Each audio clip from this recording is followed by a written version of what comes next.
I'm Barry Lewis, filling in for Tracy Baxter with today's edition of Record News Watch. Eric Unheim remains in critical condition at Stony Brook University Medical Center following Sunday's plane crash that killed his wife, Jane, an educator in the Goshen School District, and another person. Grief counselors from the district and Orange Ulster BOCES were at the high school Tuesday for staff members and students. Meanwhile, federal investigators say they may not never know who was piloting the plane when it went down. An investigator for the National Transportation Safety Board said 2 of the 3 people on the single-engine plane had pilot's licenses, but said the Goshen couple may have been on a test flight. Unemployment moved upward last month in Orange, Sullivan, and Ulster counties compared to a year ago. The unemployment rate in Orange County was 8.9% last month. That's up from 8.1% in July 2011. Sullivan County saw the unemployment rate go up to 9.4% last month compared to 8.5% last year. The rate also rose in Ulster County to 9.4%. That's up from 8.4% in July 2011.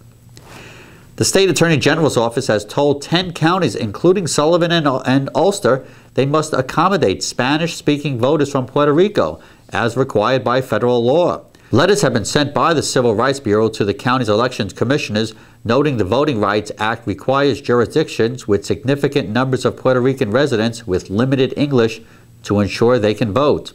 Measures include making all voting materials and ballots available in Spanish and having Spanish language interpreters available at polling places.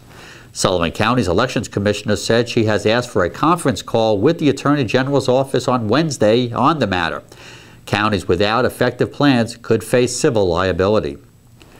State troopers are trying to determine the origins of skeleton remains found Monday afternoon down an embankment off Route 17 in Parksville.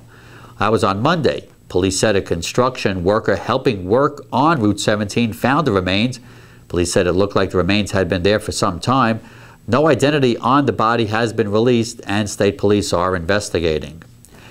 Orange County lawmakers will resume discussing 4 bids for the county nursing home Tuesday.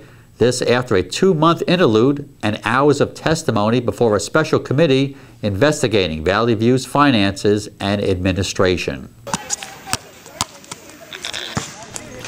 He may be just 5'3" and only 12 years old, but Gavin Thompson is making quite a name for himself as one of the top-ranked players in the world of youth basketball.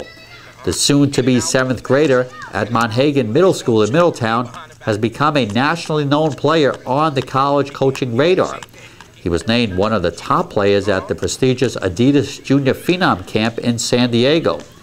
Now, such notoriety can be daunting for any youngster, but keeping Gavin's feet solid on the ground is his father, Jamal Thompson, who was a standout player himself at Menacing Valley and later played professional ball. He has warned Gavin, if you don't have the grades, you're not going to play. We will have a beautiful forecast for the rest of the week. Wednesday calls for mostly sunny skies, highs around 83. Thursday, more of the same, sunny skies with highs near 84. Stay on top of what's happening up to the minute here at Record Online and get all the news in detail when you pick up tomorrow's Times Herald Record. For Record News Watch, I'm Barry Lewis.